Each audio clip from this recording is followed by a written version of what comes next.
ما پیدا کړی د انسان په ډېر یو ښایسته شکل او ښایسته صورت کې داسې خوبصورتي چې الله انسان ته ورکړی هغه بل حیوان ته بل مخلوق ته نه ده ورکړی که فکر وکړو ټولو کائناتو کې انسان دا چې خوراک په لاس باندې کوي هر حیوان هر مرغه چې موږ تاسو وینو په خوله خوراک کوي د مځکې نه شیان په خپله خوله راخلي خو دا کرامت خدای پاک انسان ته ورکړی ده چې په لاس باندې خوراک کوي هر حیوان چې وګورو چې د خپل همجنس سره یو ځایوالی کوي نو ډېر په تکلف په ډېر تکلیف باندې یو ځایوالی کوي آس د آسپې سره خر د خرې سره غویی د غوا سره اوزګوړی د وزې سره دا جماع چې کوي ګورې ډېر د تکلیف حال یو په بل باندې سپرېدن هغه ټول زور او وزن په هغه باندې ورتلن اما الله تعالی انسان ته هغه مقام نه ده ورکړی دا مې هسې یو دوه نمونې درته ذکر کړې دا انسان رب کریم په ډېر ښایسته شکل کې پیدا ده خو بیرته الله تعالی وی ثم رددناه اسفل سافلین دغه انسان چې تر ټولو مخلوقاتو بهتر ده بیا ما دغه انسان تر ډېرو پسمانده حیواناتو نه لاندې ګرځولی ده اسفل سافلین خر او غویی سپی لیوه زمری نور درندگان حیوانات که دا موبایل هم ثابته که ګوره دا یوه ورځ د موږ دلته درته راغلي یو دا موبایل خو هره ورځ داسې غږویه دا کلي مجلسونه دا هر وخت کې وي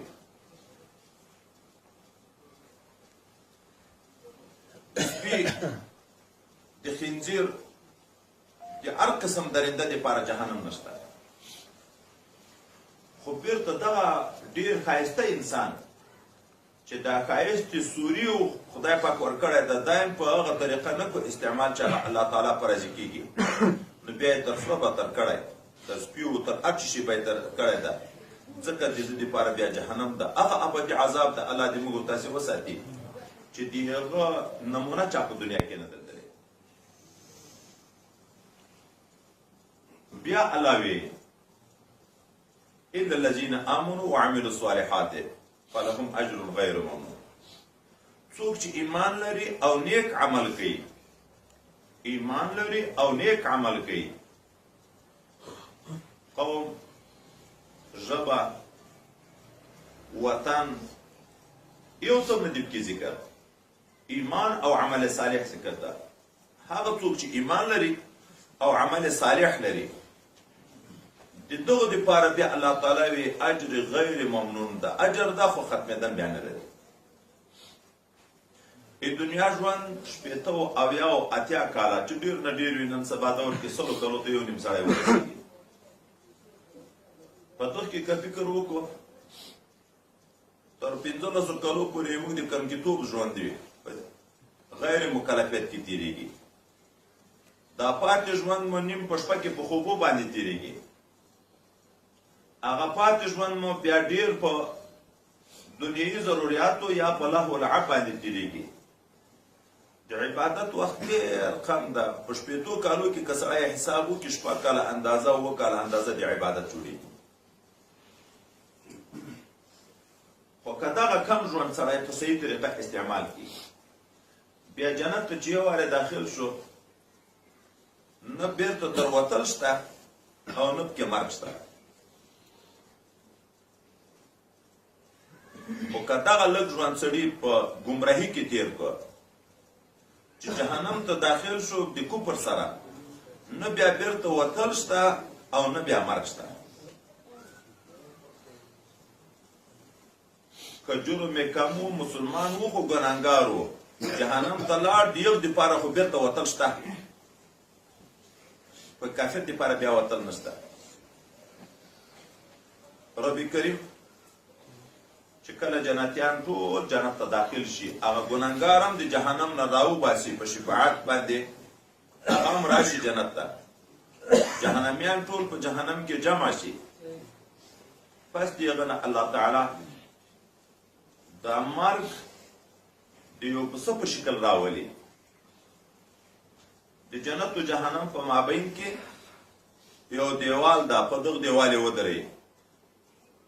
جنتیانو ته وی چې ای اهل د جنتو، ټول سترګې ورپورته کړي چې څه وی رب کریمه، دا پیژنئ او دا مرګ ده. جهنمیانو ته غږ وکړي، هغه سر راپورته کړي، یو ته وی دا پیژنئ او دا مرګ ده. نو الله مرګ ته مرګ راولي. دا مرګ جسم شي، نه ما چا کومه خبرې که چا اورېدلي اعراض هلته عیان ګرځي، دغه مرګ بیا حلال شي، نو اعلان وشي خلود لا موت، نور همیش زندگی ده دلته، مرګ نشته. وایي که څوک د خوشحالۍ نه مړه کېدی، نو جنتیان به د ډېره خوشحالي نه دلته مړه شوي وو. د جنت نعمتونه ولیده، خو تر اوسه په وام کې وو چې یا به مرګ راته راشي لکه دنیا په زندگی کې، یا به بیرته وتل وي، یا به حالات بدلیدل وي چې اعلان ورته وشي چې نه همیش همیش زندگی ذاتي د دغه نعمتو د دغه رحمتو ده، مرګ نشته، بیا تکلیف نشته.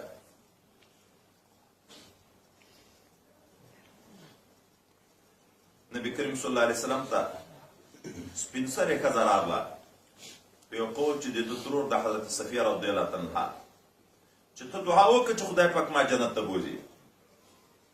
په مزاح د ان حضرت صلی الله علیه وسلم ټوکو لیده کې راځي، ده ورته ویلي سپین سرې خو جنت ته نه ځي. هغې په ژړا بنا وکړه چې روانه شوه، مایوسه شوه. حضور پاک صلی الله علیه وسلم ورته ویلي پوه کوي په سپین سرتوب نه ځي، هلته به بیرته پیغله کېږي. انا انشأناهن انشاء فجعلناهن ابکارا، موږ یې په نوي پیدایښت بیا پیدا کوو او بیا یې پیغلې ګرځوو. بیا د دغه ښځو دپاره چې په دا دنیا کې که په سپین سر مړې وي که په کلکونو کې مړې وي، د دغو ټولو دپاره به د 13 یا د 33 کلو عمر وي. په ټوله زندګي ذاتي دغه عمر ده، بیا زړښت نشته کې. همیش دپاره صحت ته مرض نشته، راحت ته زحمت نشته، خوشحالي ته غم نشته، ښایست ته بدشکلي نشته، محبت ته دښمني نشته. تصور د هغه نعمتو سړی نشي کړی، داسې نعمتونه دي. او انسان نارینه چې مړ کړي، دغه دپاره به هم دغسې وي چې 13 یا د 33 کلو عمر وي. ځواني به د هلک او د نجلۍ دواړو د آدم علیه نبی علیه السلام په انداز باندې وي، 15 ګزه به یې اوږدوالی وي، جګوالی وي. دا بیا د دنیا د 100 کسانو طاقت لري، د خوراک، د چکاک، د جماع. همیش دپاره بیا دغه طاقتوره زندگی ده. دغه ښځې چې دغه دنیا کې یا په اخلاقو کې کمزوري وي، کور کې ژوند ورسره مشکل وي، یا رنګ کې کمزوري وي، د زړه نفرت وي تر، یا حتی دا د پازې ګړنګ او بلغم لري، یا قضای حاجت لري، یا خیری لري، دا به په قیامت کې یو شی وي. د ټولو عیوب ظاهري او معنوي نه به پاکې وي. نه به ظاهري عیب وي کې چې بدرنګي ده، یا بول قضای حاجت ده، خیری ده، او نه به باطني نقصانونه په هغو کې موجود وي چې بد اخلاقي ده. ښځې به په خپلو میړو باندې عاشقې وي، بل طرف ته به ګوري نه بیخي، ټول سوچ و فکر به په خپل خاوند باندې. او دغه ځوانان چې مري، د دغه ځوانانو د دغه سپین ږیرو به هم عمر بیرته د ځواني وي.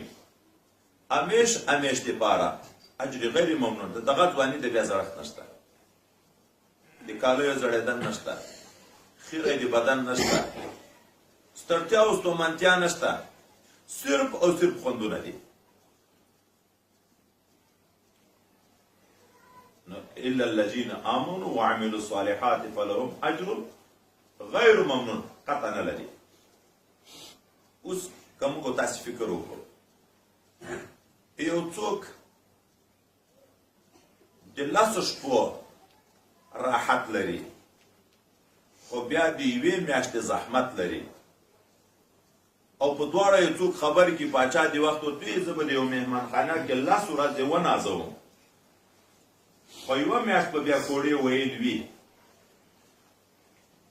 څوک به دا خوښ کړي 10 ورځې او 1 میاشت دا 10 شپې د تکلیف زیاتې شپې د راحت نه دا به خوښ کړي ځان دپاره دا خو څه کوي دا به خوښ کړي څوک د ځان دپاره چې ورته وي باچا دی وخت چې 80 کاله به دې په راحت ساتم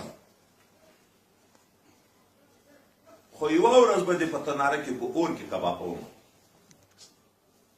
80 کاله به دې په راحت ساتم چې څه غواړې هغه به درکوم خو 1 ورځ به دې زه اور ته واچوم دا د 80 کاله راحت به څوک خوښ کړي د ځان دپاره چې عقل ولري فکر ولري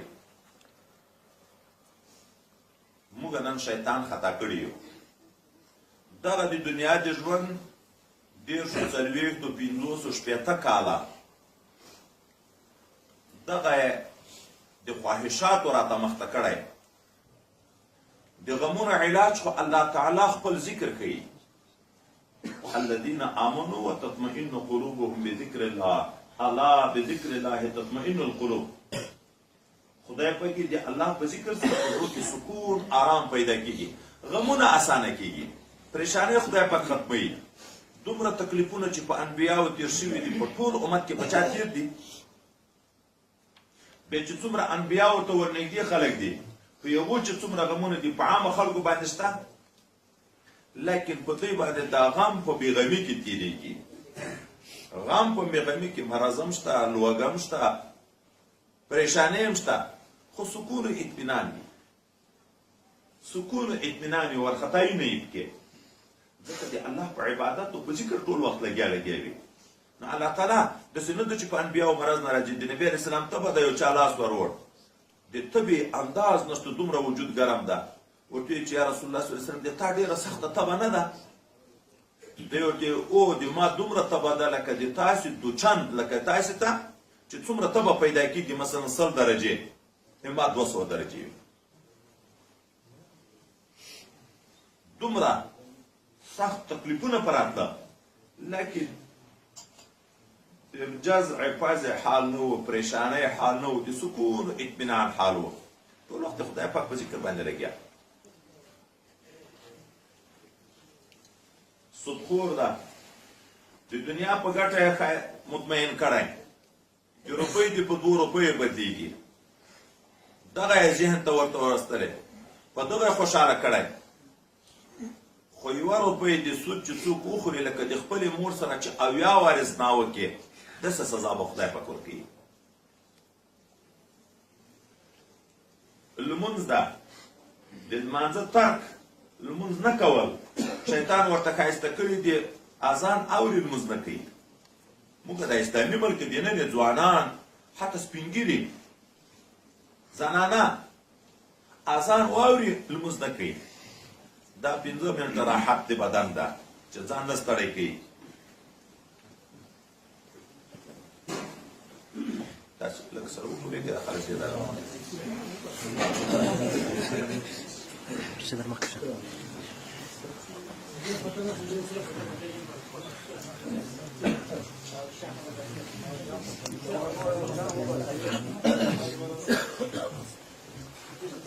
نو دا لمونځ پرېږدي یا د سهار خوب کوي او 10 منټه په خوب باندې تېرېږي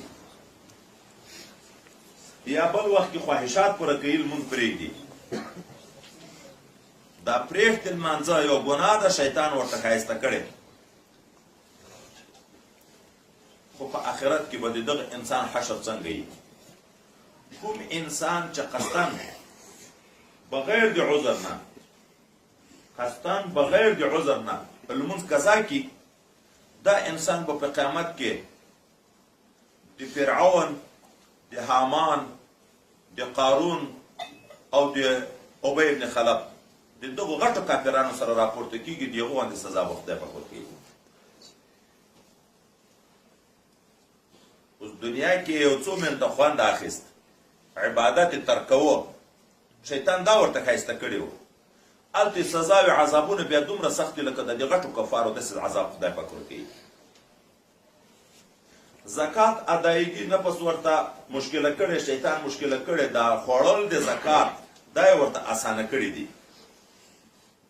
او څوک چې زکات خپل مال نه ورکوي په قیامت کې که اوښان، غویان، میږي، وزې، ژوندي مال چا درلود، ژوندی مال، په قیامت کې چې څومره یې مالونه دي دا به ټول خدای پاک راپورته کوي او ډېر څور به ومځي غټ غټ به وي. دی به په میدان حشر کې پړ مخ ورته پروت وي، دغه د حیوانات به په ده کې غوبل جوړوي، اوښان به پښې باندې پکې خیږي، خولې به په لګوي، غویان به پکې خیږي او په ښکرو باندې به یې وي چې هغه سر ختمیږي، دا د پای والا به بیا ورته رارسیږي. 50,000 کاله به یې دا سزا وي.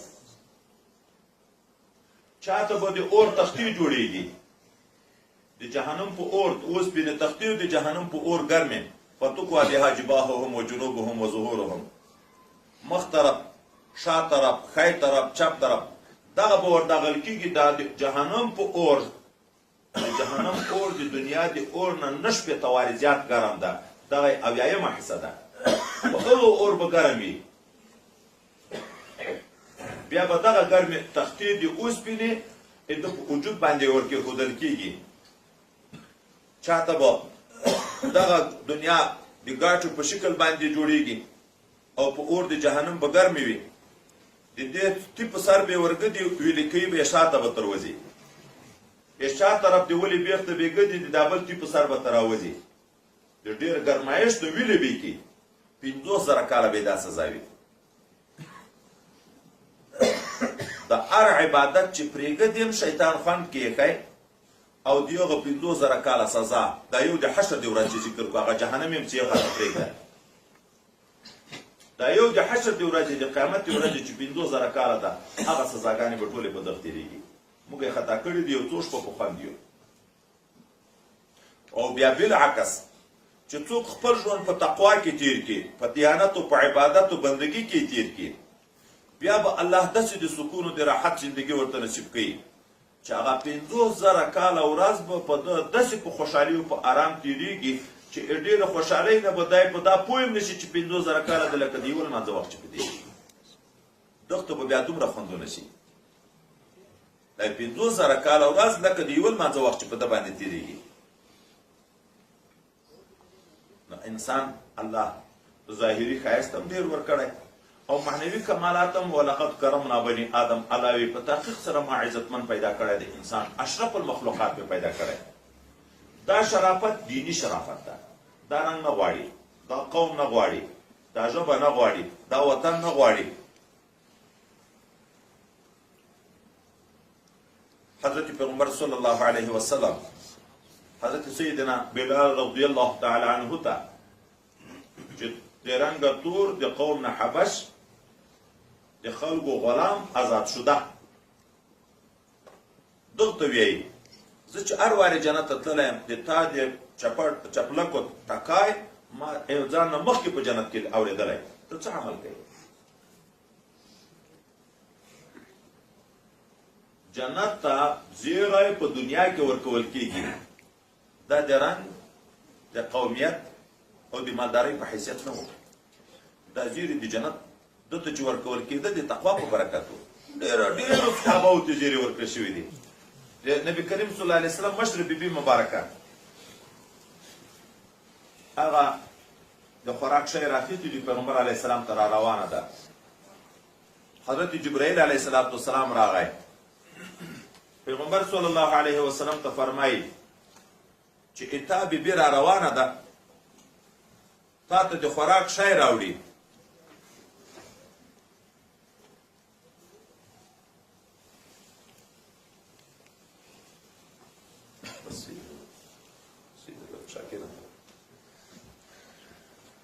اتا بیبي را روانه ده، تا ته د خوراک شی راوړي. الله تعالی وی چې د ما سلام پویایه. جبرائیل علیه السلام ورته د ما هم سلام پویایه. دا یوه ښځه ده، مخکې هم ښځه وه، د نبي علیه السلام سره چې تعلق نه و راغلی هم ښځه وه. مالدار وه. نبی علیہ السلام د دې مال دپاره تجارت باندې تللی، خو چې کله په پیغمبر علیه السلام ایمان راوړي د تقوا او د ایمان په برکت بیا الله تعالی په دنیا کې سلام ورته رالیږي. جبرائیل علیه السلام سلام کوي. حضرت عائشه صدیقه رضی الله تعالی عنها نبی علیہ السلام ورته چې عائشه هذا جبريل يقرئك السلام، دغه د جبرائیل علیه السلام راغی په تا سلام یې. دا ورته وعلیه السلام ورحمت الله ترى ما لا ارى، تعني به رسول الله صلی الله علیه وسلم.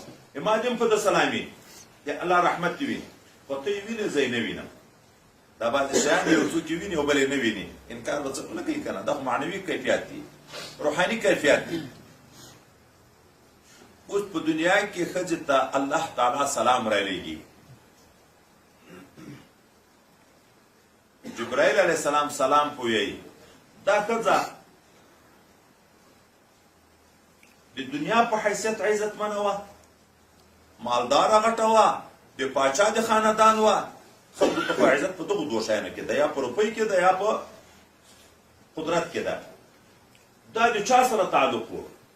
د هغه چا سره تعلق و چې دنیایي لحاظ باندې په کور کې کله په میاشت کې هم اور نه ده بل شوی، په داسې مسکنت کې زندگی غوره کړې چې کور کې کله په میاشت کې هم اور نه ده بل شوی،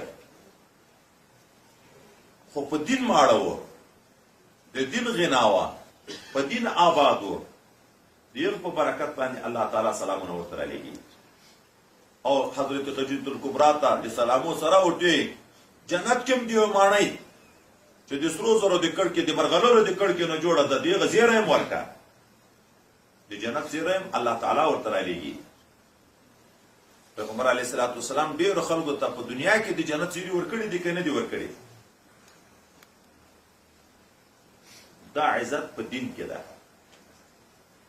که سړی په هغه شریعت باندې لاس ونیسي چې کوم شریعت ان حضرت صلی الله علیه وسلم موږ ته راوړی، په دغه شریعت لکه صحابه کرام چې خدای پاک عزتمن ګرځولي وو، په دغه وخت خلک هم خدای پاک عزتمن ګرځوي. رتبو کې به خود فرق وي، رتبو کې به خود فرق وي، خو لیکن د الله په مخلوق کې په هر دور کې هغه څوک الله ته ګران ده چې هغه د الله تعالی سره ښه تعلق ساتي. ان اکرمکم عند الله اتقاکم. په تاسو ټولو کې خطاب دی یوه خلکو ته نه ده، تر قیامته چې څومره خلک را روان دي ټولو ته خطاب ده. په تاسو ټولو کې د الله په نزد عزتمن هغه څوک ته چې څوک د الله تعالی نه ډېر ډارېږي، چې څوک ډارېږي مخالفت نه کوي د خپل چښتن نه. اوس مخالفت په دوو صورتو کې ده، چې د الله امر نه په ځای کې مخالفت وشو، چې الله تر منې کړی هغه کار ته کوي مخالفت وشو. څوک چې د الله نه ډارېږي نه به د الله امر پرېږدي، هغه به عملي کوي، نه به مناهي ورته ورنږدې کېږي چې الله تعالی تر منې کړی هغه کار به هم نه کوي، خو ځکه د الله نه ډارېږي. که موږ دا وغواړو نر او ښځه چې عزتمن شو، غواړي هر سړی خپل عزت غواړي که نه غواړي، هر سړی نر او ښځه که دا وغواړي چې په راحت شو، غواړي که نه غواړي، هر سړی عزت غواړي ځان ته، هر سړی راحت غواړي ځان ته. که دا څوک غواړي د دین نه بغیر په بله لار کې نه پیدا کړي. موږ تاسې دنیا خلک وینو چې څومره یې دنیا ډېرېږي په غمو ګرفتاره کېږي، په دنیا کې وینو چې په غمو ګرفتاره کېږي. ځکه الله تعالی وی حضور پاک صلی الله علیه وسلم ته خیال مه کوه دغه خلک چې دا زه دنیا ور ډېرومه چې دا د الله په نزد باندې غوره انسانان دي، بلکې الله تعالی دوی ته په دا ډېروالي د دنیا عذاب ورکوي. اوس دلته مفسرین لیکي چې څرنګه په ډېروالي د دنیا عذاب ورکوي، هغه خو خوندونه پاخلي. وایي په ډېروالي د دنیا کې دوه قسمه عذاب ده. یو یې د ګټلو عذاب ده، شپه ورځ ستړی مسافر ستړی او ستومانه، دا دنیا خو خوښې نه ګټل کېږي. یو یې دا عذاب شو چې په ګټلو کې ستړی تېروي، ستومانتیا تېروي، مسافري تېروي، ساړه او ګرمي تېروي، بندیخانې او د بل ویلو ټکول تېروي. دوم عذاب بیا د دغه دنیا په ساتلو کې ده، او تر هغه اول عذاب نه دا دوم عذاب وای ډېر سخت دی. مزدور په مزدوري باندې ډېر نه د پریشانه، سهار نه تر بیګا پورې مزدوري کوي، بیګا 200 او 300 او 500 روپۍ اخلي. شپه خو ذاتي بېغمه ده، بېغمه خوب کوي، ټینشن نه لري چې ګولۍ وخوري ګولۍ خوب اړي.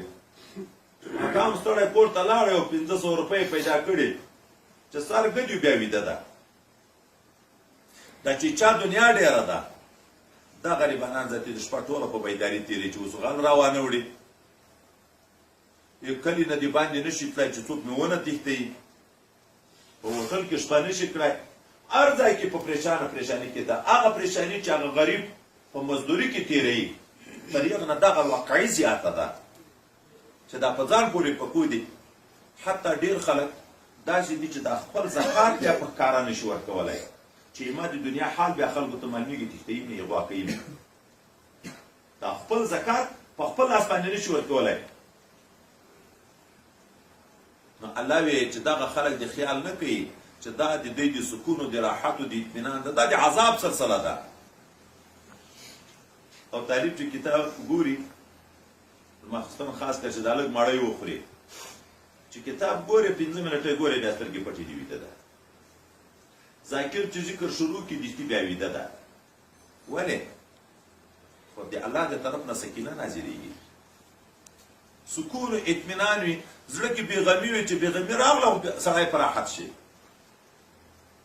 راحت غواړو په لیارې رانه ورکه ده، عزت غواړو لیارې رانه ورکه ده. عزت په دین کې ده، راحت په دین کې ده، سکون او اطمینان په دین کې ده. خو موږ یې په هغه لیار کې غواړو چې په هغه کې بې اطمیناني ده، بې سکوني ده، بې غمونه دي. موږ په دنیا کې راحت غواړو، په دنیا کې زحمت ده. نو موږ تاسې نه راوکځه. رب کریم د عبادت او بندګي دپاره پیدا یو. په دغه بندګي کې خدای پاک راضي کېږي او د الله په رضا کې بیا جنت راکوي او هغه ابدي زندګي ده، هغه بیا ختمېدن نه لري. نو ما مخکې درته ویلې څوک به داسې هوښیار وي، عاقل به وي چې 80 کاله راحت خو یوه ورځ اور قبول کړي. یوه ورځ اور چې اولنی خبر کې 80 کاله د ښه ساتم، خو یوه ورځ د بیا اور ته اچوم، کوم انسان به دغه خبره قبوله کړي؟ نو موږ تاسو شیطان خطا کوي، شیطان د موږ دښمن ده. الله تعالی راته وایي چې دا شیطان یې تاسو دښمن ده، په دښمني یې ونیسئ. چې په دښمني یې ونیسئ دا معنی دښمن د دښمن سره مشوره نه کوي، دښمن د دښمن په مشوره کار نه کوي. خو دا داسې بدبخته دښمن ده چې څومره یې ده منو دا یې نه راضي کېږي چې تر څو یې خدای راخسته کافران کړي نه وي. او چې کافر مم کې العیاذ بالله العیاذ بالله العیاذ بالله بیا به هم بېرته پیغور راکوي. په جهنم کې چې کله جهنمیان جهنم ته لاړ شي، دغه ابلیس لعین دا لوی شیطان دا به د اور په منبر باندې ناست وي. دا خلک به دا کفار به په ده لعنتونه شروع کړي چې خو دې تا د لاسه موږ داسې شو. دا یې به بېرته دغه انسانانو ته وایي ما مه ملامتوئ، لومو انفسکم، خپل ځان ملامت کوئ. ولې؟ ما په تاسې قدرت و، شیطان تر اوسه چا لیدلی؟ د شیطان خبرې اورېدلي، د شیطان چاپېړې لیدلې، او بل طرف ته انبیا علیهم السلام لګیا دي، د یاره نه راپاتې تر ننه پورې موږ ته علما لګیا دي، قرآن هم راته بیانوي، حدیث هم راته بیانوي، د جنت نه هم خبرې، د جهنم نه هم خبرې، د قبر د عذاب نه هم خبرې، د راحت نه هم خبرې، د قیامت ورځې د عذاب نه هم خبرې، د راحت نه هم خبرې، دا د جهنم او جنت د ټولو نه هم خبرې. دا راته غږېږي، مخامخ وینو یم، خبرې یم اورو، قرآن او حدیث هم راته وایي د دغه نه منو، او د شیطان منو هغه صرف زړه ته وسواس راچي. د دغه نه لوی بېغیرته چېرې ده چې د دښمن دومره غلام شي. الله تعالی موږ ته ګورئ پښتو په شکل الله نه غیرتي ذات نشته او غیرتمن سړی خوښوي. چې څومره څوک غیرتمن یې هغه خوښوي. موږ تاسې د پښتنو په اصطلاح چې چا د مور او پلار نه څوک کالي وباسي او دښمن کالي تر وباسي لوڅ لغړی کي چې وسه رسیږي هغه به بېمرګه پرېږدي چې چا دومره بېعزتي وکړي چې د مور او پلار نه یې کالي وباسي کالي بیا به یې بېمرګه پرېږدي الله تعالی قرآن کې موږ ته دغه ویلي دي که نه ینزع عنهما لباسهما آدم علیه السلام او حوا انا په جنت کې وو وسوسه یې ور واچوله دانه یې په وخوړه د جنت جامې تر ولوېدې که نه او هغه دښمن ده چې آدم علیه نبینا علیه الصلاة والسلام ته حوا انا ته په قسم دا وویلې چې زه یې تاسو دپاره خیرخوا یم دا دانه وخوره زه ناصح یم خیرخوا یم چې زه دې به همیش ژوندي یې او په دغه جنت کې به یې اما ایمو په باب کې قسم خوړلی چې د ما د تا په ذات قسم یې الله چې زه به دوی په سم لار پرېږدم